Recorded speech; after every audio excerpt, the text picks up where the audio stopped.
Welcome to Raiders of the Lost Podcast, the ultimate film and TV podcast. We're your hosts, James And Anthony. In today's episode, we will be discussing The Girl with the Dragon Tattoo, directed by David Fincher, released in 2011.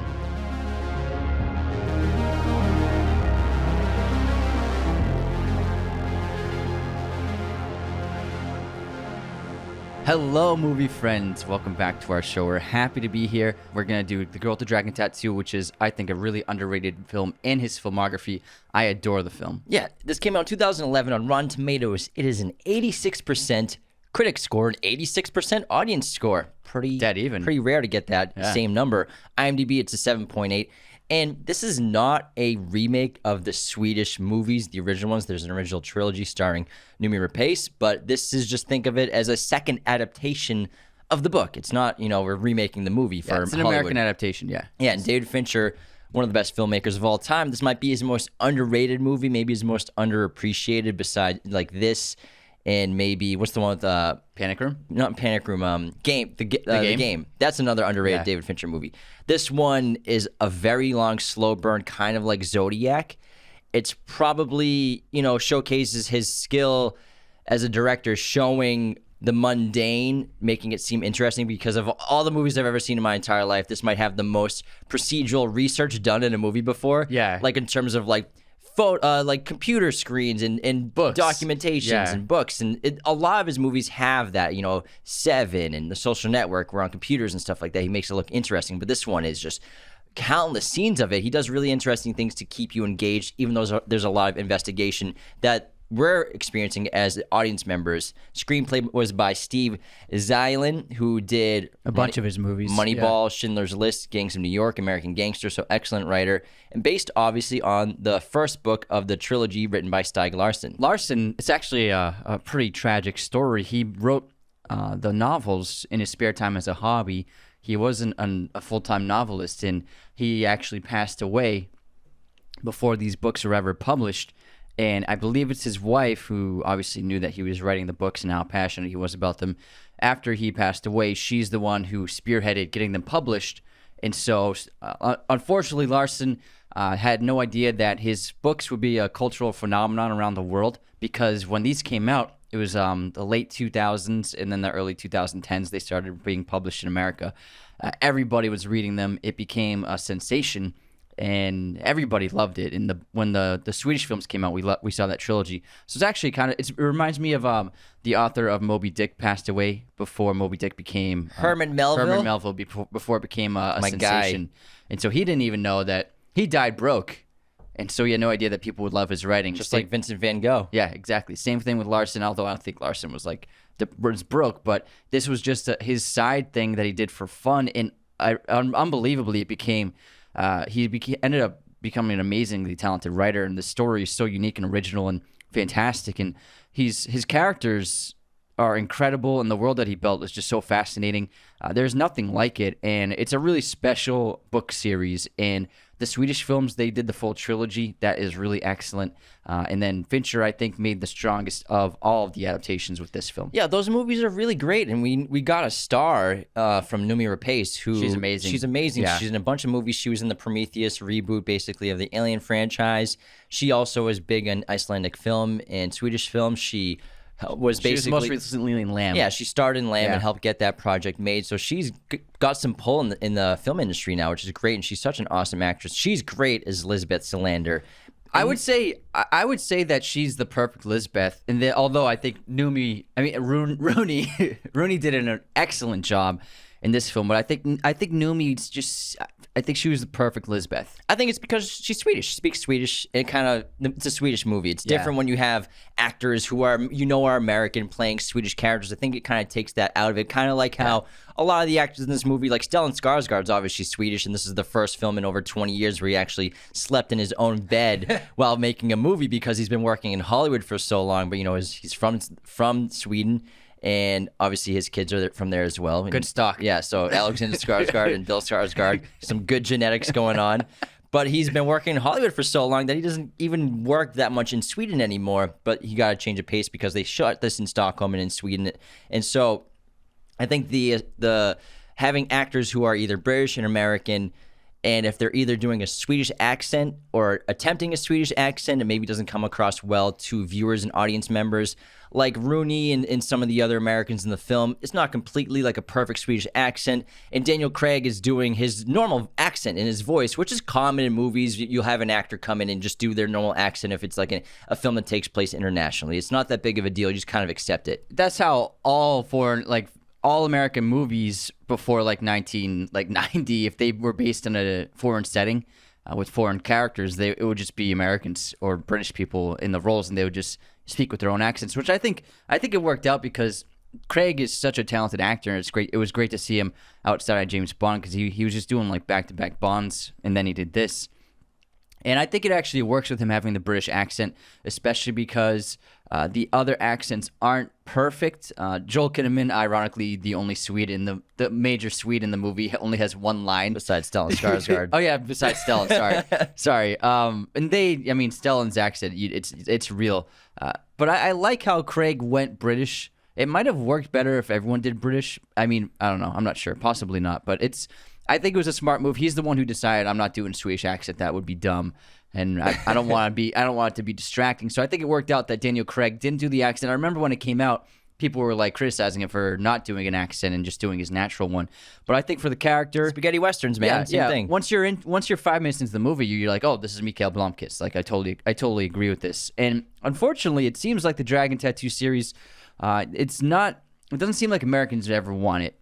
This film grossed $240 million, which is actually a very good gross for an R-rated film, but it cost $90 million just the budget, and the marketing was probably another $50 million. So the studio lost money. This was heavily marketed. It was all over the place. It had a huge marketing campaign. They were expecting this to be a big franchise, and to warrant the sequel, it probably needed to make $350 million. Well, they were working on a sequel, but according to Fincher, there were so many delays and financial delays that he just gave up. They didn't want to give him the money that he required for a sequel as well. So Sony never saw that as being a smart investment after the mediocre performance of this film. $240 million is nothing to laugh at, but when you invest that much in a movie, you want to get some return. Obviously, that's global. It was $100 million in America and Canada, so less than $100 million just in America. But that's good for an R-rated film. But for an R-rated film with this budget, it's not good. But also, I think it wasn't the film's fault. I think it was the studio's release date is, I think, what really affected its box office so this film came out on December 20th in 2011. Because it was like marketed as like the feel-bad Christmas movie of the year. Yeah, feel-bad Christmas movie, yeah. So it came out on December 20th. But the week before, you had Mission Impossible Ghost Protocol and Sherlock Holmes: A Game of Shadows. They had both come out that previous week. Really? Yeah. See you later, box office. So I think that especially both... This was the first Sherlock, right? Or 2011's Game of Shadows. So both those audiences, they'll eat into the audience that's going to see this film. So I think releasing it so close to those huge movies was a mistake. If they had released it maybe at the end of the year for the 31st, it probably would have done a lot better because its opening weekend was only $20 million. And this is a movie where when you're putting in that much money, you want at least like $35-40 million opening weekend. So I think it could have done that and could have performed a lot better if the studio had given audiences enough time to see those two big movies, the franchise movies, and then maybe more of those people would have gone to see Dragon Tattoo. Or drop it before those, because who wants to go to the movies on like December 30th? You've been traveling, holidays and all that, and New Year's coming up. So that's a tough window to open up with and big movies to open up against. So that's probably a major part of why it wasn't super successful. Now, before we continue, the best way to support Raiders of the Lost podcast, besides using our coupon codes with our sponsors, is to become a patron at patreon.com/Raiders of the Lost podcast. Get awesome perks like our personalized videos for you, Patreon shoutouts on the show, weekly bonus episodes for every single patron, as well as $10, $25, and $100 tier patrons have access to our Discord, where we interact with you every day and have watch parties and stuff like that. Super fun. $25 and $100 tier patrons also get their own custom episode that we make for you. You pick the topic, whether it's movies or whatever. We'll film something for you specifically. We also launched our podcast masterclass online course. So for anyone who wants to start a podcast or improve their current podcast, our 22-chapter, 46 video lesson course will give you all the secrets behind the scenes of our show. The link is podcastmasterclass.teachable.com, or it's on our homepage of our website, RaidersOfTheLostPodcast.com. It's right there. Be sure to follow, subscribe wherever you're listening, hit the notification bells, leave those 5-star reviews. We really appreciate it. Now, let's get back into The Girl with the dragon tattoo, which does have quite a few departures from the book. Now, if you've never read the book, I'm going to just say a few differences between the movies and the books and the pros and cons that come with each of those. If you want to read the books, skim ahead like a minute. Yeah. If not, don't worry about it. And the books are great. Yeah, and slightly they're different than the great Swedish. reads. But I also highly recommend watching the Swedish trilogy. Yeah, Swedish trilogy is Really, great. really good movies. Now, departures from the book, hardcore fans might be a little let down with some little things here and there, but it's a movie. You got to tell a story a little differently. You got to move it faster because this book is dense. A dense book. A lot of characters, a lot of moving parts. Pros in terms of departures from the book, the movie, we have a lot more time spent with Lisbeth. She is basically a co-lead with Mikael, which I liked a lot because Lisbeth is very fascinating. And even though she's the best character in the series in general, obviously, she is the heart of the Dragon Tattoo. Mikael gets a lot of time in the book. In the first book. A lot of his storyline. Also, Martin, I think, is a lot more sinister in the movie than he is in the books because of the fake persona. Spoiler alert. I'm giving you a warning right now. Yeah, spoilers. Of who the villain is. Martin being the serial killer. In the movie, he's got like a very congenial, polite, even like likable personality on the surface that he uses to like offset it. But in the book, he's kind of like more an asshole. Yeah, he's more of a dick and more more reserved, and you can tell there's something messed up with him going on. I also like the change of his kill room in the movie. And this is different from the Swedish movie, too, and from the book. In the kill room, the way he incapacitates his victims is with the gas chamber in his room, which I thought was a great addition for the movie. Also, another positive pro to the departures is Lisbeth is somehow even more of a badass in the movie than she is in the books. One of the most fascinating characters in fictional literature and movies in this century for sure, but in the movie, I think she's just a lot more fun. Also, at the end of the film, Lisbeth is responsible for running Martin off the road, resulting in his death, whereas in the book, he drives into oncoming traffic on purpose to kill himself. So I think it's a lot better to have Lisbeth be the cause of outsmarting this master serial killer to kill him. And him trying to escape rather than just deciding to end his life because he's caught. If you're a big fan of the books, there are some cons to this movie where like Lisbeth's history with her mother is never touched on. I don't even think they bring up her mother once. They bring up the father very briefly. Also, our hacker friends in that hacker group, very limited. They're here and there in a couple scenes, but they have a lot more to do in the book, especially the first half of the book. And lack of a focus on all of the other Vangers, which is in the book, but in the movie, it really limits the amount of potential suspects for an audience member watching the movie. So you can kind of guess, like, there's like 3 people really you're guessing getting between screen time. Who's going to be the killer, because obviously it's going to be a main player in the plot. There's like 3 Vangers, 2 Vangers really that have the most screen time. And also the ending. In terms of who Harriet ended up being. And Harry, in the book, we learned that she escaped to Australia, and then Mikael and Lisbeth track her down to Australia and then reunite her with her uncle. Whereas in the movie, I think it was actually a better... I think it worked out better for the movie because it moved the plot. It just had to be done quicker. Mikael just realizes that Harriet has been disguising herself, has basically taken over the identity of her cousin. Of Martin's cousin. And so that's why Martin doesn't know where Harriet is, and because she's been living in London and hasn't been back to Sweden in so long, she's been able to fly under the radar. So she's changed her identity to someone else in the family living in London. Yeah, Anita, who they explain in the movie, Anita got remarried under a different name without anyone in the family knowing. Yeah. And then Harriet took her persona. And also, I liked how they brought Harriet, a.k.a. Anita, a.k.a. Harriet, into the story earlier. We got introduced to her so that when we find out who she is, we have an emotional connection to the situation, which I think works better cinematically, rather than it works better in a book when you just kind of just like find out who they are. You can, after the climax of the book, you spend another 80 pages in the story, and that's fine because it's a book. But with a movie, you want the climax and the finale to happen relatively close to the end of the runtime of the movie. You don't want like another movie to take place after the finale. But they do pay respects to the books in terms of having like another movie after the climax of the film. It's kind of like the No Country for Old Men adaptation of the book by Cormac McCarthy by the Coen brothers. You can see many studios and filmmakers just kind of cutting that last 15, 20 minutes in the death of Llewellyn being the climax and the end of the story. But, Girl with the Dragon Tattoo, so much actually happens after the mystery is solved and after Lisbeth saves Mikael, and Mikael and Lisbeth figure everything out and take Martin down. Lisbeth ending up stealing 2 billion euros from Wennerstrom and then also helping Mikkel clear his name with the evidence against Wennerstrom to become a publisher again and help Millennium Magazine and just basically change the court of public opinion against him, and also a little more touching on the relationship between Mikkel and Lisbeth, which unfortunately at the end of the film ends negatively, where she sees him kissing Erica, which obviously happens in the book, and then throwing the jacket in the dumpster. So sad. Unfortunately, we don't get the full trilogy, the Hollywood version, to see how that relationship continued and what happened. I recommend the Swedish trilogy if you want to find out if you never read the books. Yeah. It's a complex relationship. After that moment, the next two books are. The relationship is very complicated after that because, and that's, I mean, Lisbeth, I think she's such a fascinating character, and she's defined by her past, and also because of her past. And when she was a kid, she tried to burn her father alive, and ever since then, she's been deemed a ward of the state, and that's why she has people overseeing her, basically her entire finances in her life. And Lisbeth has isolated herself from everyone and pushes everyone away. And in the books, it's described that's why she dresses the way she dresses. That's why she tries to appear off-putting to other people to prevent them from getting close to her, to prevent people from even approaching her to talk to her. She doesn't want anyone near her at all.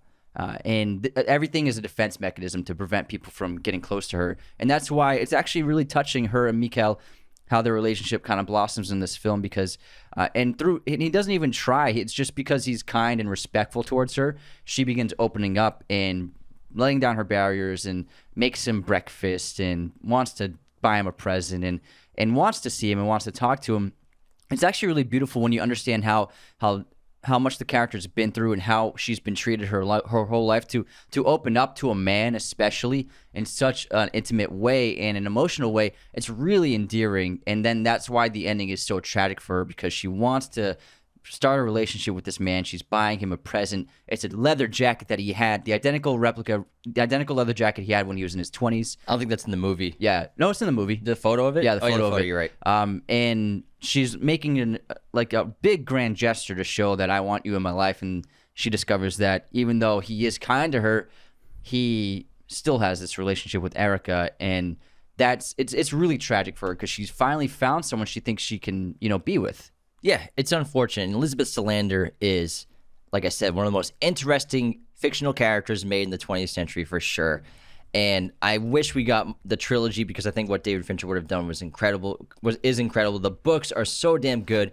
And then the series was continued by another author with The Girl Who Kicked the Hornet's Nest, which was just turned into a movie by Fede Alvarez. It's a pretty good movie. No, and The Girl in the Spider's Web. Oh, I'm sorry, The Spider's Web. Kick the Hornet's Nest is the third one. Yeah. The Spider's Web.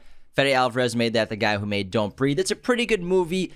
It didn't really warrant a sequel, unfortunately, and didn't do super well at box office wise. $35 million. But Lisbeth Salander, I hope they keep trying to tell this story of this character, because, so fascinating, so unusual for a protagonist or a hero of a story. Lisbeth has a genius IQ. She has a perfectly photographic memory. She's highly inquisitive.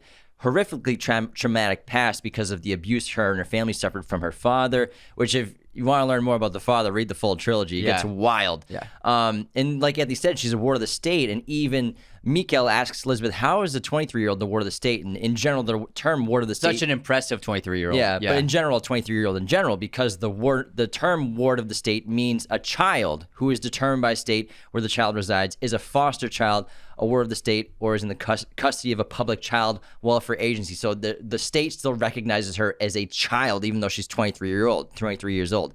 Because of her past, like Anthony said, she lit her father on fire when she was 12 years old, got about 80% of him, but didn't kill him.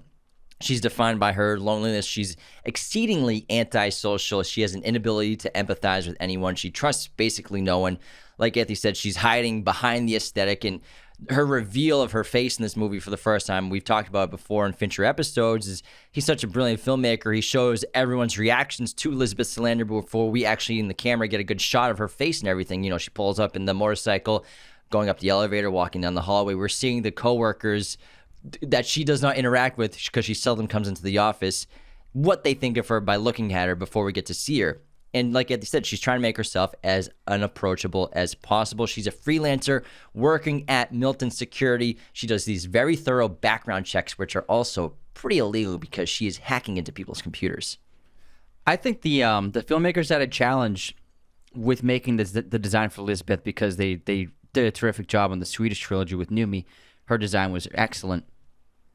But I think that they came up with a really terrific look for Lisbeth. The hair I really like, because in the hair, in every scene, it's got like a different look. It can be down, it can be parted, it can be up, it can be messy, it can be all over the place, mohawk.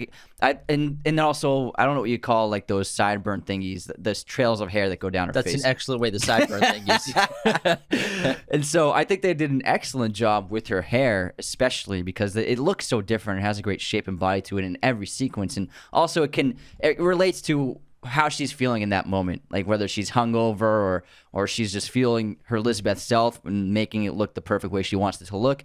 I think the way that the hair looks is excellent. Also, you get a little Bruce Wayne from the Batman with the eye makeup when she in her good for her moment. The smeared black eye makeup. When she gets revenge on the rapist. Yeah, absolutely love that. I like how the dragon tattoo on her back, it's not her entire back. I like how it's actually basically the shoulder and trap, her left trap. It just basically covers that and a little bit onto her shoulder. I like how it's not the entire back, make it look a little different from the movie. And the piercings were all real. Rooney actually did all the piercings. She actually shaved her eyebrows, so she really committed to this role, because Rooney at the time, she was relatively unknown. Before this, she had been in The Social Network in a couple of those scenes with Jesse Eisenberg playing his ex. And then also, she was the lead in the remake for Nightmare on Elm Street, which was... I forgot she was in that. That was her first major leading role in a film. Forgettable movie. No one saw that, so no one really knew who she was. Kate Mara, her sister, was doing a lot better early in her career at this time. Kate was getting a lot more roles. Well, House of Cards was really big at this time. Yeah. Kate was in that. House of Cards didn't... This was before House of Cards. Was it? Yeah, Kate was in like Shooter, with Mark Wahlberg and a couple other films. So I guess you could say that's kind of big. Yeah, it's big. It's a big Mark Wahlberg movie. Yeah. But she was in a bunch of other things too. So she was having a faster rise in Hollywood. But then this with Rooney, it really exploded her. She was nominated for an Oscar as well for lead actress, so which she deserves. She's excellent in the film. Lost to Meryl Streep. Yeah, I mean, if you're gonna lose to someone, you lose to Meryl Streep. Lose to the GOAT for the Iron Lady. But I think that Rooney did an excellent job, and she was very involved in the creation of the look of the character, and I think they really nailed it. I think they did something that was true to the book, but also strayed away from what they did in Sweden, because you don't want to duplicate that at all. And I really like the clothing. I like the moth-eaten clothes she likes to wear, and the "fuck you, you fucking fuck" shirt. I think that's like a legendary shirt now. I get that. Yeah, it's excellent, and I really like the aesthetic they created for Lisbeth. Yeah, like Eddie said, the piercings are all real. Multiple ears, eyebrows, nipple piercings. And after filming, she had the ear, nose, eyebrow, and lip piercings removed. However, she kept the nipple piercings in case they were going to do sequels, because she said, if I'm going to do more piercings again, these are the ones I don't want to do a second time, because they're supposed to be, what I've heard, is very painful. Ouch. And also, although David Fincher had not requested it, Rooney Mara decided to lose a substantial amount of weight in order to give her character of Elizabeth a bony appearance as described in the books. She got so used to dieting during the shoot, if you want to call it dieting, that Fincher had to encourage her to actually start eating some more food, because she probably, like in the movie, when the officer asks her, like, when was the last time you eat? She thinks it's a slight against I have a high metabolism. Yeah. But he's just like, no, it's because you're going to puke it when I show you these photos. I love that scene. And Lisbeth was I think maybe the hottest role for years, because the book was a sensation. So I think every major actress wanted a chance to play this role. And there's a huge list of actresses who were considered for Lisbeth Salander: Carey Mulligan, Elliot Page, Kristen Stewart, Natalie Portman, Mia Wasikowska, Keira Knightley, Anne Hathaway, Olivia Thirlby, Emily Browning, Ava Green, Scarlett Johansson, Sophie Lowe, Sarah Snook, Lea Seydoux, Emma Watson, Evan Rachel Wood, and Katie Jarvis. These were all actresses who were either offered the role or they were rejected by David Fincher in the studio. Ultimately, Rooney Mara won the role. Scarlett Johansson was the studio's first choice. They wanted her. And David Fincher, I read an interview where he said Scarlett gave an amazing audition. I mean, she's probably the most talented in the entire list. Yeah, she's an excellent actor. But David Fincher said, and you can understand his point, he said the difference with Scarlett Johansson and Rooney Mara is Scarlett, for audiences, they can't wait for Scarlett Johansson to take her clothes off. That's what he said, and that's why I didn't cast her. Whereas he said, I think Lisbeth is someone where she's not supposed to be like voluptuous and like physically super attractive for a lot of people when they see her. So I think that going with Rooney Mara for that reason, who is a very beautiful person. Yeah, very beautiful person, but they're beautiful. They have differences, you know. And I think he was like, we can't have someone who's curvy, voluptuous, and also already a sex symbol, and a sex icon. We need to go with an unknown actress who suits the part of the written version of Lisbeth Salander. So I understand why he rejected Scarlett Johansson, although I read Scarlett really wanted the role. She would have been great, but I think Rooney was a perfect casting for the role. Oh, I agree 100%. There's some other great elements to the film outside of characters that I think are great. For sure, Trent Reznor and Atticus Ross, who do all of Fincher's music for his films, I think them doing the Immigrant song, the cover of the Led Zeppelin song with Karen O is so great. And then their score, it's just haunting. The tinkering bells and the ambience, but also it gets erratic and loud at times, like very loud, especially when there's a lot of intense things going on. The 9 Inch Nails sure is a really cool cameo that one of the hackers is wearing because that's their band, 9 Inch Nails. I also love the opening sequence. You know, Fincher always has these really interesting opening sequences, and this is kind of just like a trippy James Bond-y opening sequence because it tells the story of the trilogy. And according to David Fincher, the opening title sequence of the movie is a sort of primordial sort of tar and ooze of the subconscious of Lisbeth, sort of her nightmare. Now, Tim Miller and his design studio, Blur, made the opening sequence. And according to Tim, after Fincher asked him to do it, Fincher said, "All I'm asking you to do is reinvent any expectations of what a title sequence could be." Their goal was to tell the story in a 2.5-minute opening that would foreshadow the entire trilogy. And according to Miller, like Mission Impossible. Yeah, basically. It was Mission Impossible and James Bond opening for sure. And according to Miller, David had a very precise idea of what he wanted, but he points you in a direction instead of pushing you in a direction. And if you thought the opening credits appeared inspired by those starring a certain James Bond spy, you'd be right. The first time we talked about it, he said, "Imagine James Bond if he was a 22-year-old bisexual cutter." That's a quote from David Fincher. And that was supposedly his vision for Lisbeth Salander, the character. And this opening sequence, it's really exciting. We have the song that they produced, the Led Zeppelin cover, the Immigrant song going the whole time. It's just out. It's very dark and there's like black fluids everywhere. And according to Com Arts, a total of 252 shots are included in the 2.5-minute clip, and each cut lasts fewer than 24 frames. The sequence was built entirely in computer graphics so that each event could be viewed from multiple camera angles, offering the best compositions, vantage points, and extreme close-ups. The final clip used 3D scans of the film's leading actors, along with elements designed and modeled for the film. The most technically challenging part of the project was adding computer-generated fluid simulations to nearly every element in the spot. Black Dream Ooze was the unifying element that established the look of the piece, and it floods, drips, clumps, spurts, and pours in and around everything. The computer simulations required to build such realistic-looking liquids were complex and took hours and hours, sometimes days, just to run. The sequences were then carefully lit in CG to look as if they had been filmed in live action. So Tim Miller in Blur, they actually have worked with Fincher in the past. He did the CGI effect, the sequence in Fight Club of coming out of the trash can. Oh, that's cool. So coming in the opening, going from through like so the microscopic, kitchen, the gas. Yeah, that stuff, and also the coming out of his trash can with all the different branded trash in them. So he did those as well. So him and Fincher have had a working relationship for a long time. And Fincher, speaking of CGI, once again proves that he, along with like Scorsese, are just a couple of the best users of CGI and green screen, because this movie has a lot of CGI and it has a lot of green screen, but you wouldn't know it. Just like Gone Girl, just like a couple of his other movies, there are many shots, like there's a shot of the train that's definitely CGI. A lot of the city shots, especially at night, are CGI, and also enhancing the backgrounds because Sweden is so dark during this time of period, so they had to brighten up sets and even help build sets in post with CGI. So there's actually an insane amount of CGI that you wouldn't even see because he hides it and disguises it so you don't know it's even there. One of my favorite shots of the movie is a green screen shot of after Martin crashes in, it gets and sets off that furnace and just burns alive, and then Lisbeth is standing there with the gun. He does this great shot of the back of her hip, and she uncocks the gun, and then the fire's burning behind her. That's all on a green screen. He filmed it, but it looks great.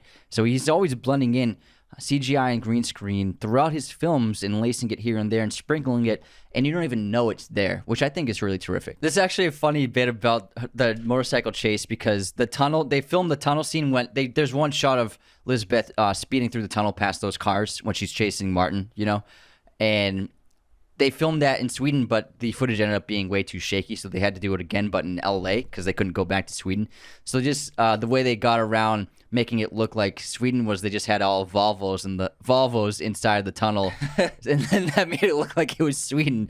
And so I love little troubleshooting and problem solving, things like that. Only like great smart directors would be like, no one will know. Just throw a couple Swedish cars in there and they'll be fine. It's clever. It's all you gotta do. I mean, you can make anywhere look like anything. Exactly. Anywhere. Yeah. Especially an underground concrete tunnel. Yeah, It's fine. Who's gonna know? Exactly. How about we run to our intermission and take a little break, and then we'll get back in. You can head over to our other amazing sponsor, movieposters.com, and get yourself a bunch of movie posters with an excellent deal.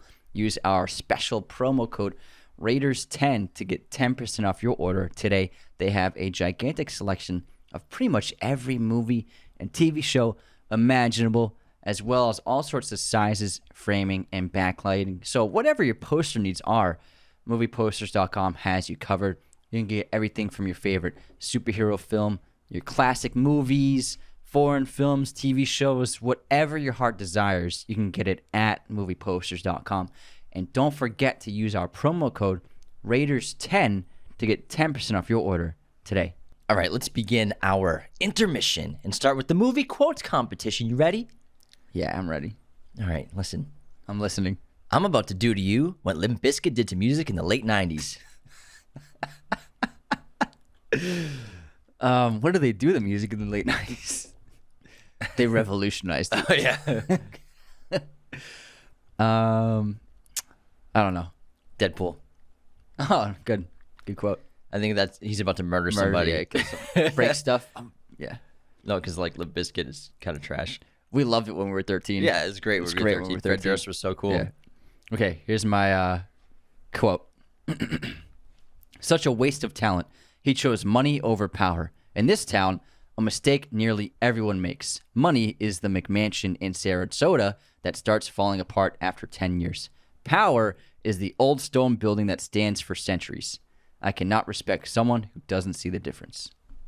It's a great quote. I have no idea where it's from. That's House of Cards, Frank Underwood. Claire. Claire. It was yeah. It's a great quote. It's from the pilot. Ah, gotcha. Kate Mara. All right. Movie pop quiz time. No, it's No, Kate Mara's in the show. Oh yeah. And Robin Wright Penn. Yeah. That's right, Ron Wright too. Yeah. And Joel Kinnaman. Anyone else you want to throw there?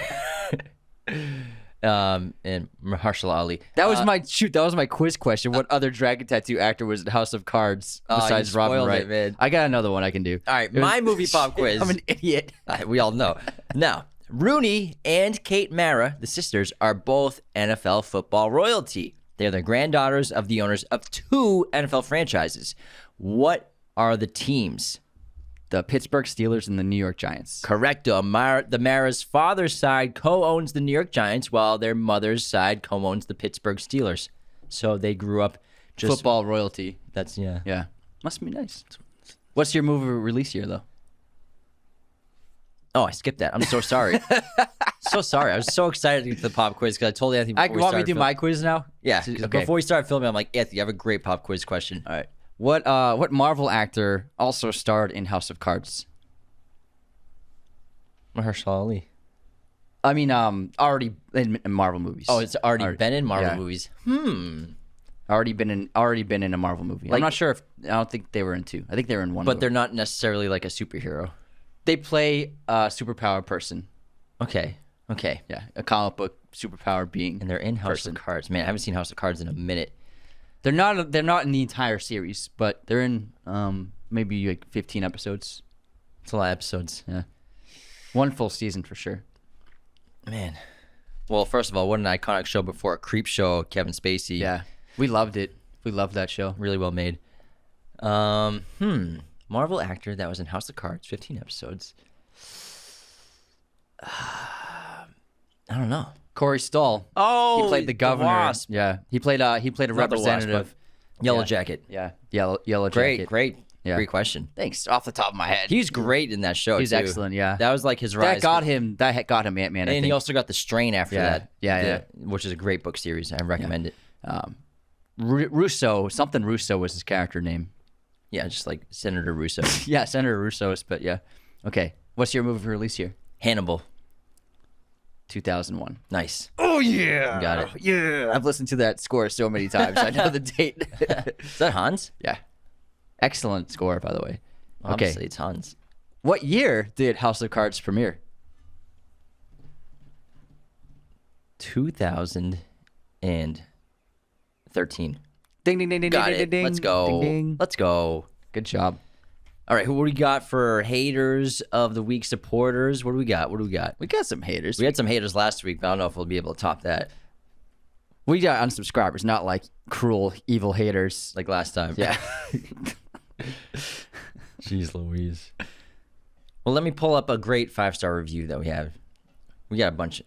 Let's see. How about Caleb Jeter, best film podcast in the world, because Caleb's the best. Thanks, Caleb. Anthony and James are my favorite podcasters ever. I've never connected or cared about influencers as much as I do them. Caleb, so sweet. I listen to them every day, and I can truly say that it makes my day so much better. No other movie podcast is giving us what they do. They are hardworking and dedicated to give us the biggest and best film content they can possibly give us. Raiders of Lost podcast deserve all the love and praise. Love you guys. I'm so excited for the future of the podcast to see how much y'all grow as y'all become the biggest film podcasters in the podcasting world. I'm proud to be able to call you my friends. I can't wait to meet y'all.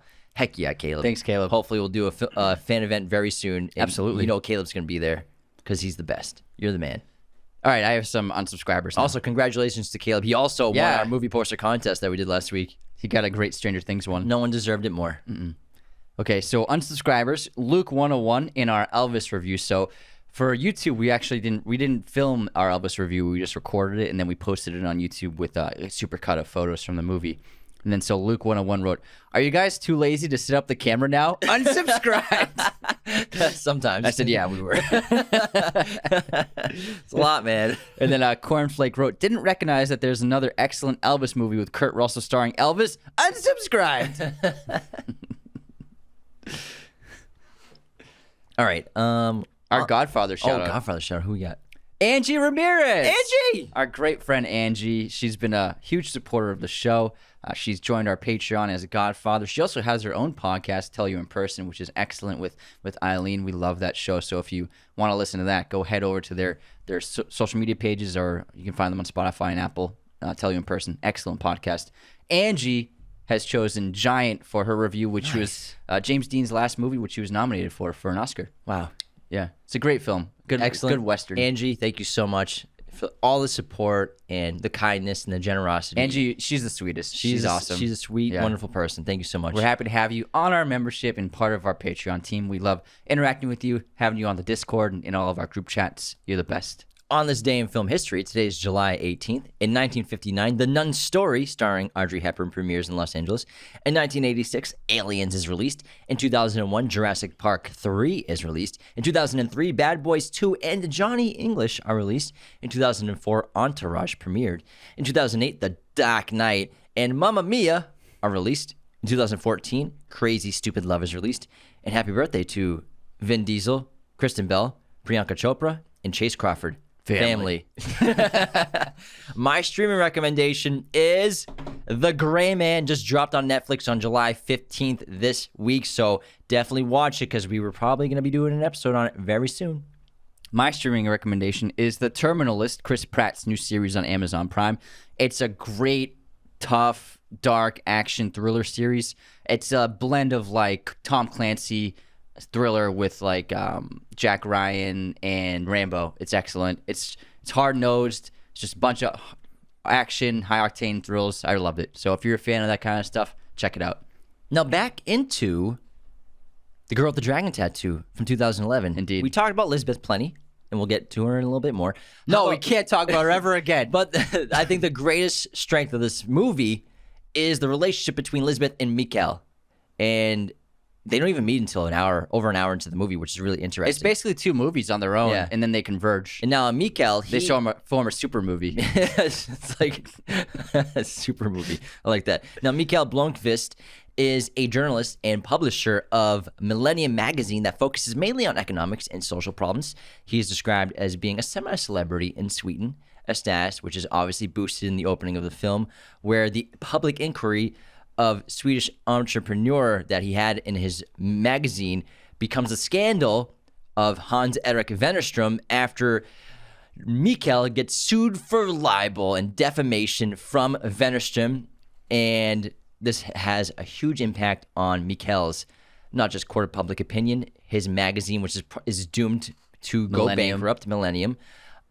He is incredibly stressed out. He's lost all of his money from it. It's just basically the worst problem he could have ever imagined in his life. And ironically, he was basically set up by Wennerström to fail and to have the defamation against him. But fortunately, Lisbeth, at the end of the film, and we learn more about later on in the trilogy, helped uncover the truth that Mikael was right all along. I've always loved Daniel Craig, but when I saw this movie, I was like, wow, he is really an amazing actor. He's the glue of the movie. He has a lot of screen time, and the thing with the script is it involves characters like asking questions a lot, especially Daniel Craig's character, Mikael. And if with a less talented actor, so many questions that can sound like kind of fake and not that real or authentic, but he manages to a lot of this mundane dialoguing. It's tough to say questions so often as an actor, but he makes it feel so real and authentic and true, and it really made me feel like this guy is an amazing actor. And he also commits completely. Like, he did so much stuff in this film physically. Being tied up in the kill room, he actually did that, and they really did choke him, and they really did suffocate him with the plastic bags. So, like, just the fact that James Bond, this guy who is making millions and he's like a huge star, he doesn't have to do this stuff, but he's like, I'm willing to do whatever David Fincher wants me to do. If this is what he says I have to do for the scene, I'm down for it. And it's that commitment that you can really see on screen. He really put everything into this movie. And that kill room scene is just really terrific. It's terrifying. It's one of the scariest scenes I've seen in recent years. And they suffocated him so much that he actually passed out during one of the takes. They're actually putting a bag over his face. Like, what actor is like, how many actors would be like, yeah, that's fine with me. You can suffocate me until I pass out. Let's do that. So the fact that he's willing to do that. And also, I think Daniel Craig, like, his portrayal of fear in this film is really terrific, especially when he's investigating Martin's house and then Martin shows up. And that scene is, I think, the strongest dialogue scene in the film. And the way that he's eliciting fear is so fantastic and so realistic. I was just blown away. I felt like he was really going to die. And like one of my favorite moments of the film is when he's tied up and hanging, and then Martin hands him the glass of scotch. He's like, "Yeah, you dropped yours. It broke." And then Daniel Craig just takes the glass and he just looks down at it. But he's like, he gives this look like, I'm dead. This is it. And it was like, I was like, that he's so in it. I totally believed it. Yeah, even in the kitchen, he looks so terrified. And he's trying to hiding it. Yeah. But Danny's such a great actor. Danny Craig, kid. He's so awesome, incredible. And, you know, do you see the hopelessness to actually leave his body? Like, he knows he's going to die. It's incredible. Yeah. Henrik Wenger, played by the late and great Christopher Plummer, used to run one of the largest industrial firms in Sweden, and that's now what Martin Wenger is in control of. He coaxes Mikael to investigate this over 40-year mystery of his missing niece Harriet, who disappeared in 1966 when she was only 16. And Henrik knows and assumes in his heart that she was murdered because there's no way she could have left the island at the time when there was the parade, the autumn parade, the car accident on the bridge. The current on the water is too great, so even if she drowned or something, they would have found her. That there's no way she could have disappeared from the island. And he coaxes Mikael because of Mikael's financial issues. He offers later in the film to become a partner of Millennium Magazine once they find out they're going bankrupt. And also he offers evidence that, according to Henrik, will take down Wennerström, which Mikael finds out later at the end of the film after they've solved the mystery, would not work because the evidence is too old. It's 35 years old. He couldn't use it in court to change his opinion or to take down Wennerström. That's where Elizabeth comes on later in the film. But Christopher Plummer is such an excellent character in this movie, such a great actor. He's really kind of like the heart of the story, even though he's in and out. Yeah, it's his grief. He's in and out. Yeah. But the love he has for Harriet is really the strongest emotional connection in the film, I think, for the audience members. And even though he has the heart attack, comes back later on, I think the reunion of Harriet and Henrik is just so emotional, powerful, and just such a feel-good moment. And this movie actually has one of the biggest moments missing from the book and Swedish films. So Mikhail thinks he's being driven insane by the killer of Harriet by being sent every year a flower, a different kind of flower species framed. And because it's something that he always gave Harriet as a gift for her birthday. No, Harriet got him. Harriet got him for his birthday. I'm sorry. And so he thinks that whoever killed Harriet is sending him these flowers every year as a way of just like toying with him. But in reality, in the book and in the Swedish film, we learned that Harriet had been sending them to Heinrich as a sign of, she thought she was relaying to him, I'm alive and I'm well. Like that was her clue to him, saying she thought he got it, but he was confused and he mixed it up. And so he thought it was a serial killer sending the framed flowers, when in fact it was Harriet. And they actually never touched on that in the Fincher movie. They just, Harriet and Heinrich reunite, and she never explains it was me sending the flowers all this time. I thought she said that. No, I don't think so. I thought she might have said that. I might be wrong. I'm pretty sure she says that she was the one sending them. Maybe it's possible. I'm pretty sure. So everything you just said, it could be is libel. Maybe I just missed that line. I think you missed that line. I'm pretty damn sure that they bring it up. All right. Yeah. Well, hey, you seem confident. I think he says like it was you sending the flowers. I'm pretty damn sure. Okay. Pretty confident. Yeah, you seem pretty confident. And anyways, so I am completely. It's possible I'm completely mistaken. It's probable. It's probable. But anyway, still, if Henrik was just like, oh, it's from her, she's alive, all those years. But you understand Henrik, the loss of Harriet was so traumatic for him. And Harriet is the granddaughter of Henrik's brother Gottfried, who was a Nazi and an abuser of Harriet and her brother Martin. He died as a drunk in the river, but we later find out that Harriet was the one who killed him after he came to attack her, and she drowned him in the river with the boat row. And then Martin, her brother, was also abused. They both were sexually abused by their father. And when Harriet, after we found out she killed her father Gottfried, Martin basically replaced Gottfried as her new abuser, her new sexual abuser, physical abuser, and also became the new serial killer, because obviously this great mystery is what happened to Harriet, but also Mikhail and Elizabeth start uncovering that it's a serial murderer out there attacking and killing women based on biblical passages relaying to Leviticus in the Bible. Killing Jewish women. Specifically, except for the great mystery that Elizabeth realizes Harriet's name isn't Jewish. She's not a Jewish person, so she's the only one of all these victims that supposedly was killed that isn't Jewish, which is a clue that she wasn't actually killed. Yeah, it's a really disturbing take, and it seems like it's a serial killer that seems real life, like true to life. Like there would be a serial killer who would kill people based upon these Bible passages. It seems like maybe that's been done before. So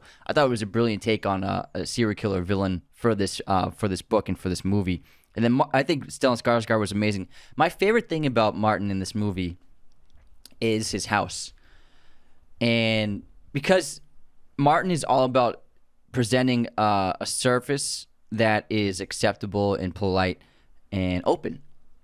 And it's his disguise to show the reality of the monster he is within in the basement within the house. And what's really brilliant about the design of the house is its floor-to-ceiling windows. And it's just basically Martin saying, I have nothing to hide.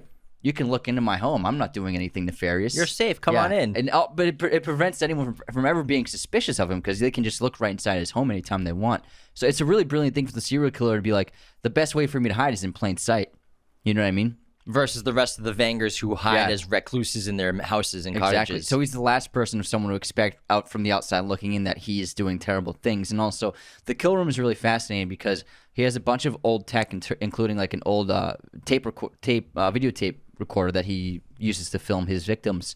And he's wealthy. He could afford new cameras or like a modern camera and setup and everything, but he's still using this old VHS tape recorder. And I think it's because since he built that kill room, which you could say was in the 80s, and he's been using it, it's like that's been like a time machine that doesn't change because he's so happy with it. He doesn't want anything to change in that room, and he doesn't want to change that part of himself, so that's why he hasn't updated this old retro tech that he has inside of it, and that's why he plays that song from the 80s, because he's like, when he's in his basement as his true self, it's like it's like a time machine that he enters and nothing's changed. And I think that's why he plays the 80s song, why he has that old tech. And yeah, Stellan Skarsgård, such a great actor. He's great as villains. You know, he's played a few tremendous ones. Quite a few, yeah. Baron Harkonnen most recently was awesome. And then I think Martin is one of his best roles too. You know, the serial killer, like Anthony just said, hiding in plain sight. And then his kill room is just so creepy, but also kind of clever and brilliant. You know, it's soundproofed. It just feels sterile. And versus like the person he is in the real world, you know, he's very congenial. He's helpful to Mikkel until Mikkel starts investigating too closely. That's when he kills the cat, when, you know, they're starting to actually uncover some truths about what's going on. Martin's clever enough to know that Henrik isn't writing a memoir, which is supposedly the cover of why Mikkel is there, is writing a memoir about Henrik in the industry, but trying to hide the fact that he's investigating Harriet. Martin's not an idiot. He's very clever. He understands what's going on. And one of my favorite scenes to watch on a rewatch of this movie is the dinner that Mikkel has with Martin and his girlfriend. I think her name's Helene, where you hear a woman screaming. He's like, "Oh, I must have left something open." And I love how he says it wasn't a window. He doesn't say, "I must have left a window open." He says, "I must have left something open." They're all like, "Yeah, it's probably the wind." But it's someone screaming. It's terrifying. He goes and closes the door. So it's so scary. The kill room itself is such a crazy traumatic scene. It's hard to watch at times, but it's also really fascinating because serial killers are fascinating. You know, I love some of the lines he says where he's like talking to Mikkel, who's tied up. He's like, "You're a journalist. Ask me some questions." He wants to brag about it. And then he starts asking himself questions. Yeah. He's like, "What do I do with the bodies?" That's an excellent question to start. And then he talks about how what he does takes discipline. It's a science of 1,000 details. And I love the conversation they have about, why don't people trust their instincts? You know, we're not that different, you and I. We both have urges. Satisfying mind requires more towels. But in terms of the instincts, it's like, why did you come into the house? You knew something was wrong, but the fear of offending is more difficult than the fear, more terrifying than the fear of pain. Mm-hmm. And it's a fact. You know, you'd rather come in here. You know I'm the killer, basically. You know something's wrong. You even have a knife in your pocket. But you came back into the house. Why? Because I offered you a drink. So the fear of offending is more powerful than the fear of pain, which is so fascinating. And also, Mikkel still thinks that he killed Harriet. And he gets so upset and defensive when he's like, "You found out what happened to her, what happened to her?" And Mikkel's like, "You're the one who killed her." He's like, "What are you talking about? What's the use of you?" Useless fucking detective. Useless detective. And so he's just a very sick man. But it's interesting because he's a serial killer that was created by a previous serial killer, his father. Usually in serial killer situations, not in every movie, but there are stories of it, but they're not created by somebody else who was a previous serial killer. It's usually from years of sexual and physical abuse. So it's really fascinating that there's a serial killer that was created by a previous serial killer who was his father. And you can actually see that imprinted onto Martin. And Fincher's always been a great director of actors in terms of how they move in a scene and how they behave. And there's this moment that reveals that Martin he's still overcoming trauma from his father. And his father was extremely dominating even to him, even though Martin's this successful serial killer and confident man. Once he talks about his father, he becomes extremely insecure. And you can see this because he mentioned his father, and then what Stellan Skarsgård does is he starts like scratching his hand anxiously, and then he gets up and he squirts hand sanitizer all over his hand and he cleans his hands. He does that once he starts talking about his father, which shows a deep insecurity and long-standing trauma due to his father. And it's just a great little moment. It might fly under the radar, but if you watch the movie enough, you can see what these great actors are doing in the scene. And that's exactly what Stellan Skarsgård as Martin is doing. He's showing the insecurity he has about his father. And the disdain he has for his father, even though they're both serial killers, he now looks down on his father in terms of his father's methods, how sloppy he was. He left his victims everywhere. And now Martin's turned it into basically a perfect science. And it takes two people and someone as incredibly clever and intelligent as Lisbeth and a great investigator like Mikkel to be able to solve the case that has puzzled detectives for decades now. Yeah, I love how they both solve the case in different areas, obviously allowing them to be split up. And it's really a chance that the security guard wasn't looking when Lisbeth left. Otherwise, Martin would have gotten the call. So that's like the most important part of the movie is the security guard not seeing Lisbeth leave the facility. She's going through old files at our place.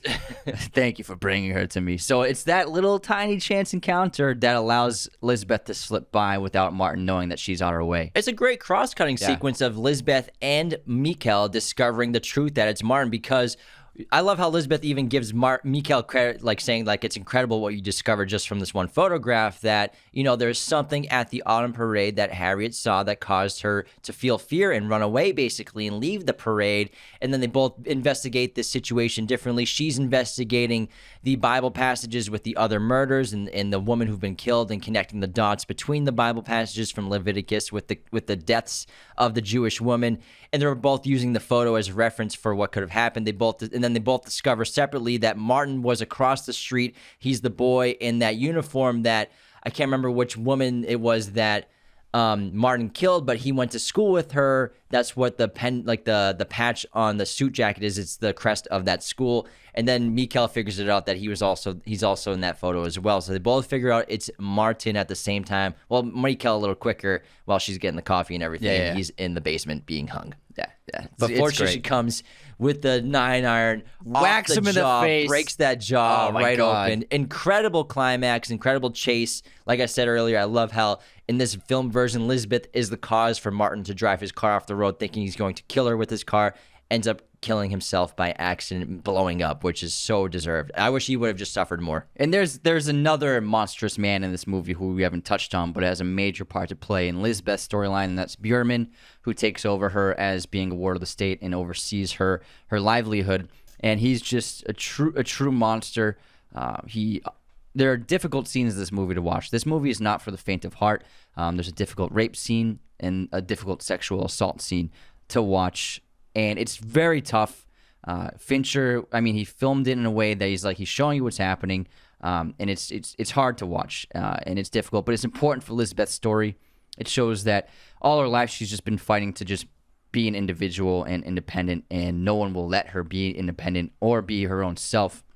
And then it also turns into a really incredible redemptive moment of a good for her storyline, where she finally takes control of the situation, and she tattoos Björman's chest and basically controls him now. It shows her turning the tables on her abuser that we've seen in great films like Tarantino films of the victim turning the tables on the abuser. It's a really terrific storyline, and Rooney Mara did an amazing job with it. Yeah, it's hard to watch. Yeah. And this guy is despicable, horrific, and he's even more of a pervert and disgusting than she even Could dream of, figured, yeah. because she very cleverly brings the pocketbook on the second visit, where With the camera, yeah. the secret camera. She's like, I thought you were just going to make me give you a blowjob again, which was as disgusting and horrible as it could have possibly been. But I misjudged how sick you are as a human being, and he forcibly rapes her, and then she does the exact opposite and rapes him with the metallic freaking dildo and kicks it into his ass, and it's so disturbing and disgusting, but at the same time you're like, He deserves let's it. go. He deserves every tattoos. Yeah. I am a rapist pig on his chest, which is so deserved as well, and she wants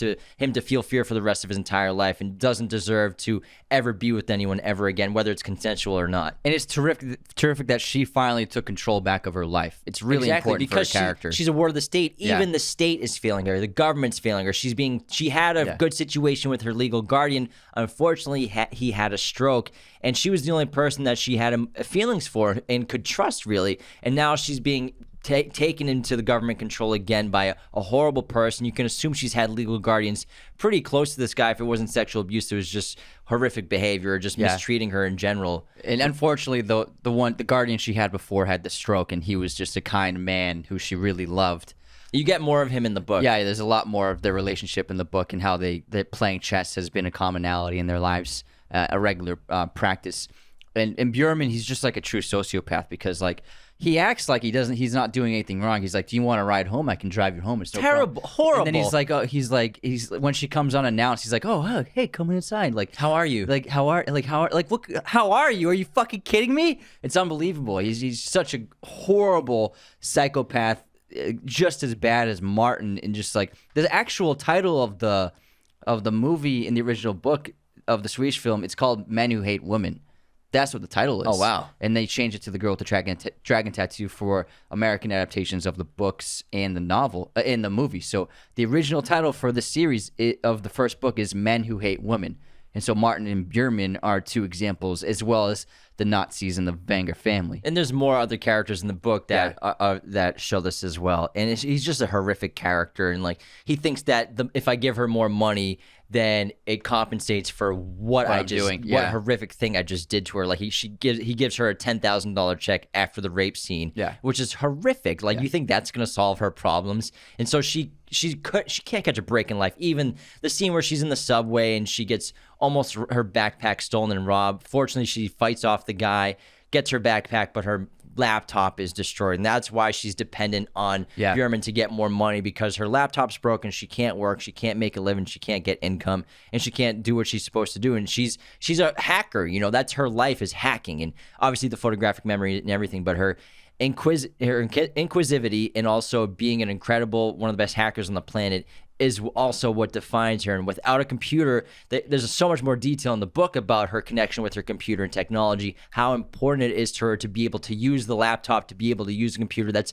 basically part of her being, is being on a computer. Yeah, she's such a great fleshed out character, so interesting, because the hackers in movies, they've always been the cliche of like some punky young kid and he's like drinking like a Red Bull, eating and Hot like, Pockets, and like talking to a government agent like they're an idiot, and just like, I need blah blah blah blah, and then I can do it in 2 minutes, and then that's it. And like that's hacking in movies for fucking 30 years, and it's just like it never feels realistic. But then I think a movie like this shows like what that culture is like, what these people are like, what they're like, seeing their homes, and how it's like they don't really care what they eat. They just need fuel to keep typing, basically. So it's Red Bulls and junk food and sugary snacks, and that's like basically what they eat and drink, because they're just like up all night at all hours. And I think they did a great job of probably accurately capturing the culture of what hacker life is like. Yeah, they're recluses. They're probably all socially dependent and antisocial, probably just like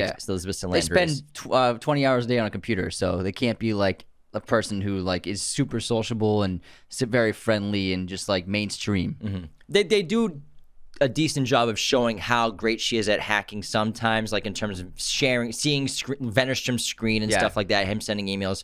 But like it goes into way more depth and detail of how incredible of a hacker she is in the book, so which I highly recommend. It's really cool how they talk about it. Mm-hmm. Other than that, this movie does have some very funny moments. I think the cat is hysterical. Scenes are great. So funny. Unfortunately, the cat gets decapitated and his arms are broken in half. Which is really unfortunate. But there's some great comedic moments and lines here and there between Mikkel and Henrik and Mikkel and Lisbeth, and their relationship is very sweet. You know, when she's the first person, he's the first person she's ever let basically open up into her life and connect with. The sex scenes are realistic. Mm-hmm. They don't feel like Hollywood movie sex scenes. They seem like authentic. Yeah, they do. Yeah. They're having sex and she's like about to have an orgasm, and he's like, you know what? I just thought of another possibility. She's like, hold on 1 second. Hold on. He's like, another possibility. What if Anita is Harriet? Other than that, I think we kind of pretty much covered a lot of stuff. Yeah, I love the movie. It's a dense movie. It's terrific, and you know, it was Fincher. The HD cameras, the digital cameras are much more advanced when he got to this in 2011 than from Zodiac and from Benjamin Button, where he was using basically HD cameras. And so the visuals are just stunning. He had a lot more control with how he could make it look. And I love it. It's his typical blue, green, yellow color aesthetic in the scenes combined with the saturation, and really sets himself apart visually from any other filmmaker. Again, you get the camera following the movements of the actors precisely. When the actor moves, the camera's moving with them.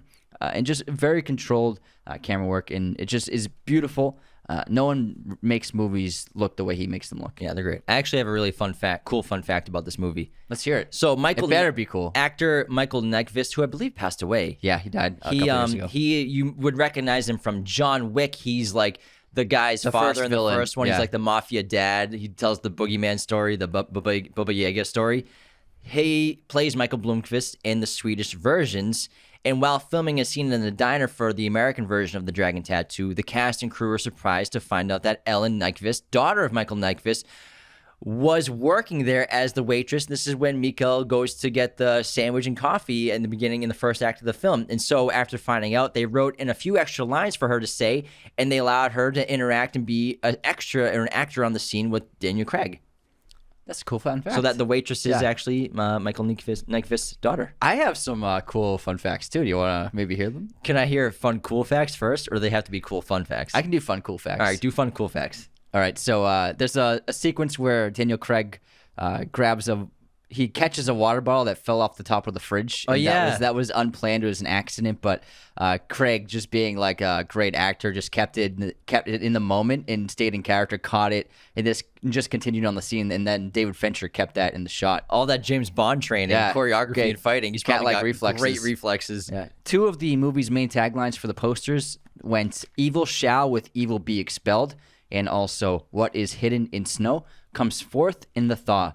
These are actually old Swedish proverbs.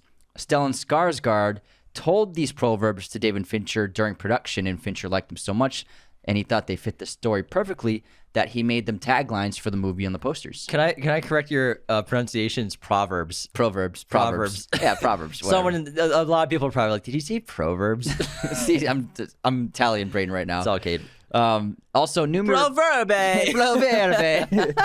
Rapace has such a beloved and well-received performance as Lisbeth in the Swedish trilogy that many wanted her to play the role again for the American adaptation, but she turned down the offer, saying that she already played the character in 3 movies and she was done with it. So I wouldn't want to do the same thing in 6 movies either, unless you're Marvel and you're getting paid big bucks. Both the main characters of this movie, Mikael Blomkvist and Lisbeth Salander, they don't appear on screen together until 76 minutes into the film. So well over an hour into the film's runtime.